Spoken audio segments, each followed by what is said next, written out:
So let's focus on the issues in Parliament and to provide some perspectives on the issues that have happened so far in Parliament, including the protests on Friday by the minority group in relation to the Ablekuma North and other issues, as well as the Appointments Committee's work. We've been joined in studio by someone who knows our Parliament so well, Dr. Rasheed Draman. He is the Executive Director for the Africa Center for Parliamentary Affairs. He's joining us. Hello, welcome to Channel 1 Newsroom. Thank you for having me. We didn't see that coming, that the minority group, considering the size, it may not be able to hold Parliament to ransom. But we saw that happening Friday. I don't know, what do you make of that it held the House to ransom? Well, I think it was quite interesting. And watching that, I started asking myself whether we now have a very strong minority and a weak majority, despite the huge numbers that they had. We saw that on the very first day of this 9th Parliament. You remember when the election of the Right Honourable Speaker was taking place, when the minority leader was prevented from breaking their own rules. They pulled out the same strategy, started singing their anthem, making noise, just to disrupt the procedure in Parliament. And we saw a repetition of that yesterday, and they succeeded indeed in getting the Right Honourable Speaker to suspend sitting. And I was sitting there in my office thinking, do we now have a majority that is weak and a minority that is strong?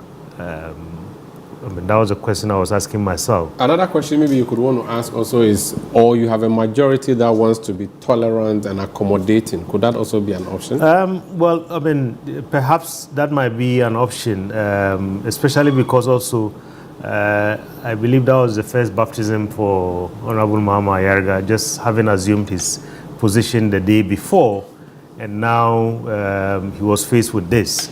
He had promised in his maiden remarks that he was going to be a leader who would give space to the minority.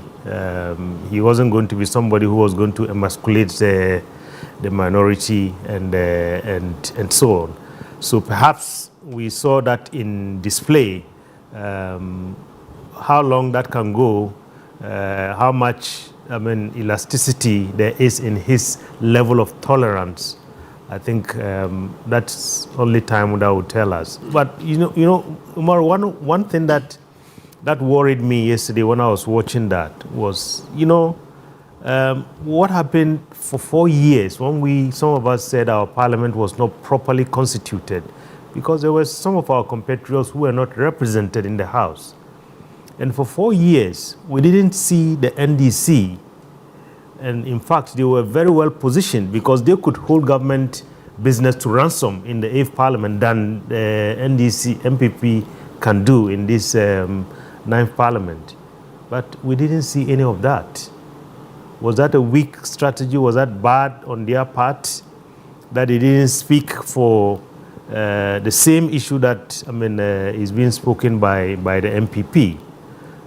So I think... so you think they've not been as aggressive as the MPP has been aggressive now? Indeed, they have not been. Because you see, given the numbers that they have, I believe that they have lined up a number of strategies, including this one, because a walkout in this 9th Parliament is not going to achieve very much, because quorum could still be, that is if Honorable Mahama Ayarga is able to mobilize his troops, because yesterday he kept being reminded, look at your back. There was nobody there. There was nobody there. Which is strange for 180 plus. Which is very bad, Sanda. Okay. Very bad. Let me let you hold your thought there. I want to do one story and come back to you, because there are a lot of issues we have to deal with in Parliament. Now we have a new leadership on the majority side. Even the speakership, so that the first deputy speaker is also new.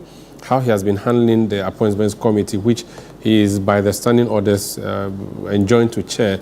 I'll talk to Dr. Rasheed Draman about that. But before then, so all eyes will be on the House of Parliament, which actually is our focus again on tonight's edition of the Channel 1 Newsroom. And I'm here with Dr. Rasheed Draman. So that anti-LGBTQ bill is one of many things we should be expecting, whether or not to be laid in this Parliament. I don't know what you think, and I don't know where this current majority what they'll be doing, considering that 7 of their MPs were part of the 8 that sponsored the bill in the beginning?